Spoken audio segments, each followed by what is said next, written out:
سوال: کچھ عرصہ ہوا ایک دوست کے ساتھ میری بحث ہوئی۔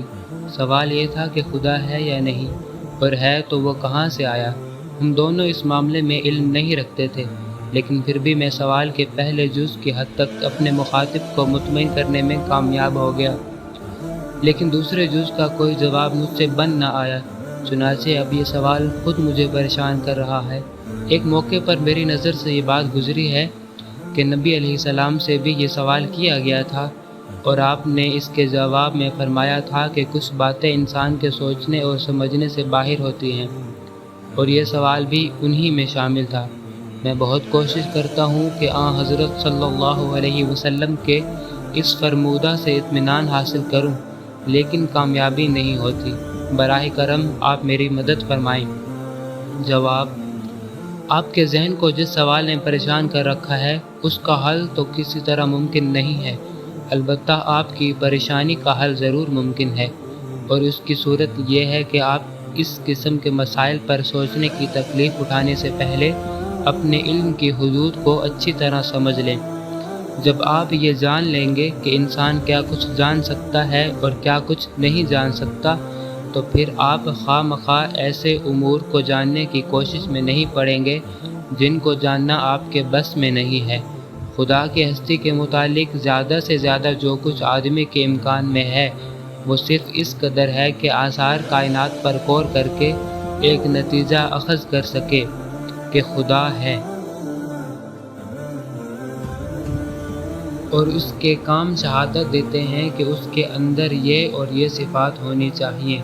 یہ نتیجہ بھی علم کی نوعیت نہیں رکھتا، بلکہ صرف ایک عقلی قیاس اور گمان غالب کی نوعیت رکھتا ہے۔ اس قیاس اور گمان کو جو چیز پختہ کرتی ہے وہ یقین اور ایمان ہے، لیکن کوئی ذریعہ ہمارے پاس ایسا نہیں ہے جو اس کو علم کی حد تک پہنچا سکے۔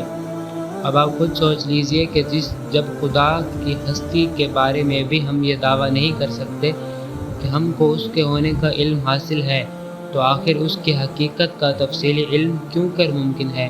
خدا کی ذات تو خیر بہت بلند و برتر ہے، ہم تو یہ بھی نہیں جانتے کہ زندگی کی حقیقت اور اس کی اصل کیا ہے۔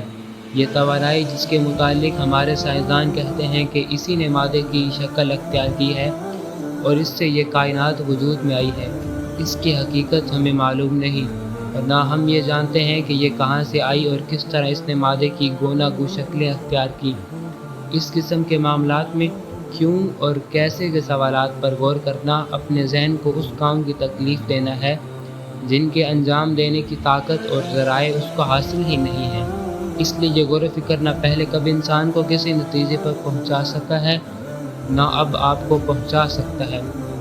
اس کا حاصل بجز حیرانی کے اور کچھ نہیں۔ اس کی بجائے اپنے ذہن کو ان سوالات پر مرکوز کیجیے جن کا آپ کی زندگی سے تعلق ہے اور جن کا حل ممکن ہے۔ یہ سوال تو بے شک ہماری زندگی سے تعلق رکھتا ہے کہ خدا ہے یا نہیں، اور ہے تو اس کی صفات کیا ہیں، اور اس کے ساتھ ہمارے تعلق کی نوعیت کیا ہے۔